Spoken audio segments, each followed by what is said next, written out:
using virtual reality, but we know that we have a company here in Orlando, Red 6, where they're using augmented reality for flight simulators as well. So we are seeing now the growth of augmented reality in trainings as well. Oh, absolutely. Yeah. I think, it's like any technology, it's a tool, and you use the best tool for the use case at the time. But at the end of at the end of that chain, or maybe at the beginning of the chain, is the content. The content that needs to be created needs to be 3D content, right? Perfect. And that's where Unity comes in, where we want to be the platform, the tool set that people use to create those experiences. So let's talk about that. Yes. So, and you correct me here, I think Unity started talking about the digital twin, I would say, like a couple of years ago. Yeah. And I started, now that Unity, especially here in Orlando, so we're hearing more about their news, about everything that they're doing, the amazing job they're doing here in Orlando. But then we started hearing more about the digital twin and how is that affecting our life and everything here in Orlando. So before we talk about what does that mean for the city of Orlando, what about we explain to our audience what the digital twin is and how is that different from a simulation? Because those are two completely different concepts. Absolutely. So think about a digital twin as a virtual replica of any real object. It can be a power plant, it can be my phone, it can be a city. So what you're doing is you're creating a digital replica of an actual object.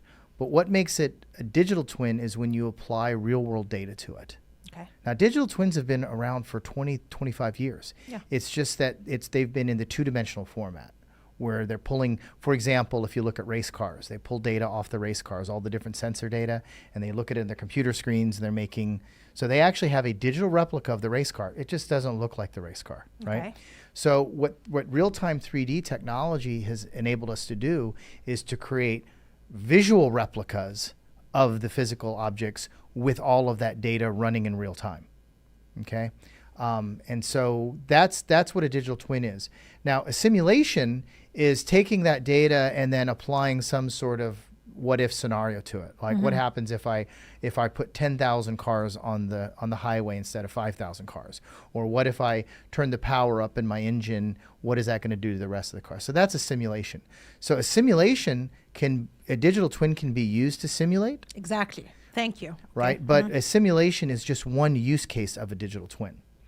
And this is really transforming, or it's giving organizations the ability to completely transform the way they design products, build products, support products, market products. Prototype even. Prototyping products, yeah. So how has the digital twin impacted industries like healthcare, real estate, or manufacturing? If we can give examples, specific examples. For manufacturing, we can use the cars, for example. Sure. But that will help our audience understand, again, the difference between digital twin and simulation. Sure. So let's think about a manufacturing line. Everyone's seen manufacturing lines, how you build a product, right? Yes. And a lot of times there's robots in there, and the robots have to do the picking up and the welding. What happens when you run a new part through there? You want to build a new model of a car. You have to reconfigure your whole manufacturing line, and you have to reprogram the robots. So one use of a digital twin is to have a complete replica of your entire manufacturing plant running digitally, and then doing simulation and reconfiguring your manufacturing line in the virtual twin. And then at some point, you can push that software down to the actual manufacturing line and reconfigure it. What manufacturing companies have to do today, they have to shut entire manufacturing lines down for days, weeks, or even months while they reconfigure them. Imagine being able to do that completely in the virtual world, in a digital twin, and then pushing it down onto a manufacturing line. That's one example. Okay. Real estate.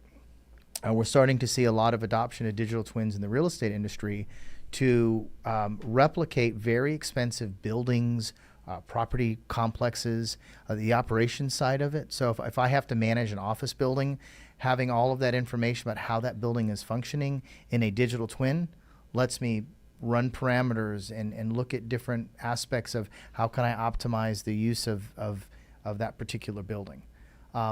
Healthcare, we're starting to get into, I mean, the digital twin of the human is a very aspirational goal. Yes. A lot of companies are working on that. I think that's a little bit down the line a little bit.